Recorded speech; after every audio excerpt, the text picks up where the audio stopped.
Bonsoir et bienvenue dans la première édition du Tout Petit Journal, le journal qui lit entre les lignes et qui recherche l'écoute pour vous.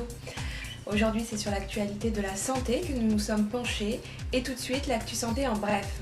L'Express a enfin révélé hier soir qu'il y avait plus de bactéries sur nos téléphones portables que sur la cuvette des toilettes. Le ministre de la Santé préconise donc de n'utiliser les téléphones que pour téléphoner.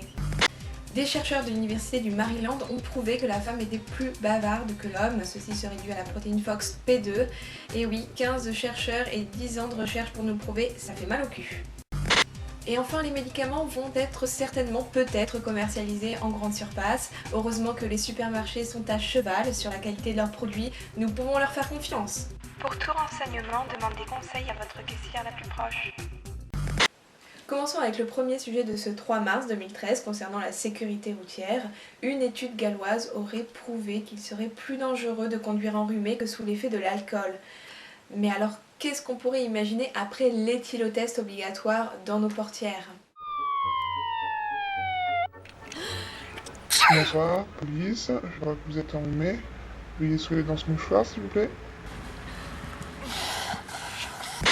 Passons maintenant à notre dernière actualité du jour. Dans l'actu Google, rubrique santé, on peut aussi trouver ça. Apple va dédommager les parents pour les achats en ligne excessifs de leurs enfants sur Apple Store. Si toi non plus tu ne vois pas le rapport entre Apple Store et la santé, tape 1 et sinon tape 2. François, c'est quoi cette facture Apple Store ? Quoi ? 3000 $? Les achats excessifs sur Apple Store augmenteraient de 15% le taux de crise cardiaque chez les parents ayant des enfants complètement cons. L'article précise que ceci pourrait concerner plus de 23 millions de personnes. Ben, ça fait un sacré paquet de cons quand même. Le tout petit journal se termine enfin, je te remercie de m'avoir suivi. Et si toi aussi tu trouves ces informations complètement indispensables au bon déroulement de ta journée, partage-moi ma vidéo sur ton mur Facebook, comme ça, juste une petite idée. Bye bye. Des chercheurs de l'université du Maryland ont prouvé que la femme était plus bavarde que l'homme. Fuck, putain, je suis là. Ceci serait dû à la protéine Fox P2.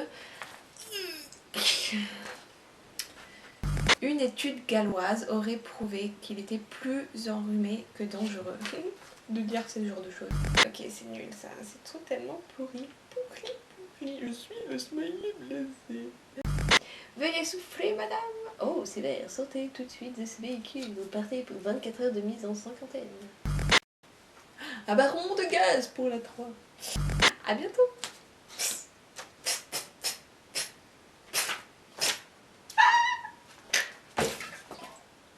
Oups. Le tout petit journal touche enfin à sa fin. Ça fait un peu redondant ça, non ?